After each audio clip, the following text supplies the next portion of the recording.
Hey bitches, welcome to episode 34 of Roll for Girl Dinner, where we let the dice answer the age-old question, what should we have for dinner? Today we'll be using the bisexual dice because this is the kind of chaos that they thrive on.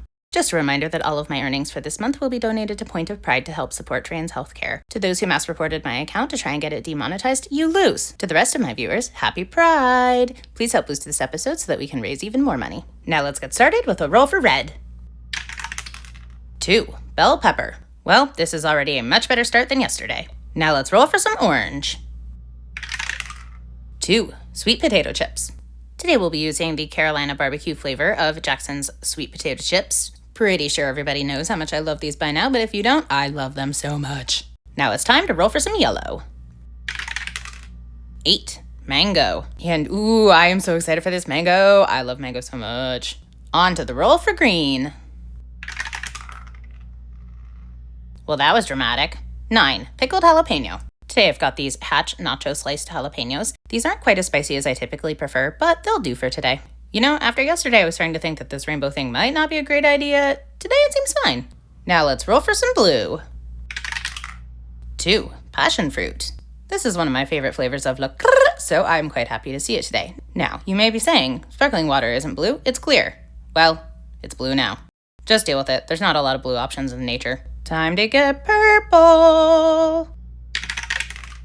2. Pickled red onion. I just got this big boy of Mazzetta pickled red onions from Costco. And yes, I know they're called red, but they look purple. These are definitely purple. I've never actually tried these before, but Mazzetta's never done me wrong. Well, let's eat. And today I had my coffee on the run, so I guess it only makes sense that it seems to have run away as well.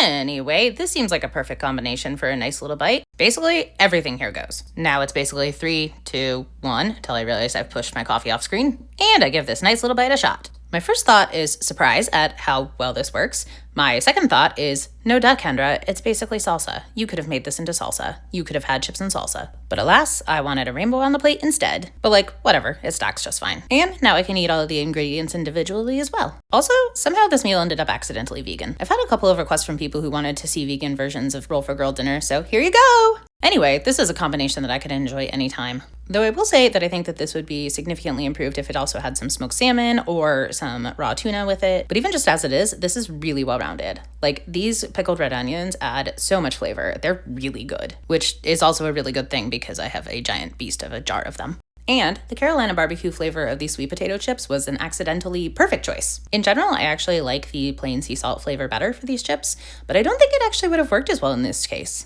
Now, if I were Ulfwyn Greykin, a beastborn druid from a remote island that most believe is actually just a myth. Oh wait, you've never heard of the beastborn before? I see. Well, first I need to tell you about the Forest Lord. That's with one R, mind you. My kind of forest would never. Anyways, this Forest Lord was an ancient, powerful being who claimed dominion over all the forests of the world, blah, blah, blah, blah, fucking colonizer. Back to the Beastborns. At one time, they were a people who lived in a beautiful forest, but had to flee because of the Forest Lord's conquest and persecution.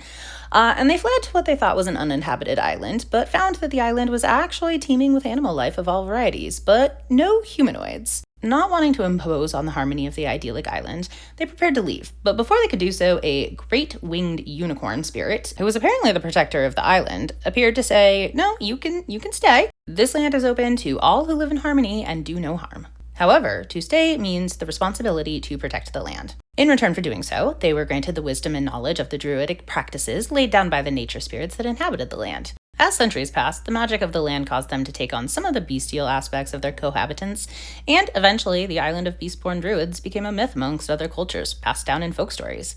And that concludes the history lesson of the day. Back to Ulfwyn. When the Forest Lord arrived on the island, intent on claiming it for his own, as he does, Ulfwyn escaped and returned to the mainland, the first to do so in 500 years, to seek aid for her besieged island home. So, like, if you and your adventuring party have some spare time, she could really use your help. Anyway, if I were her, I would rate this meal a perfect 10. As it is, I, Kendra, give it a 8. This is my meal. I call this girl dinner. Girl dinner. Girl dinner.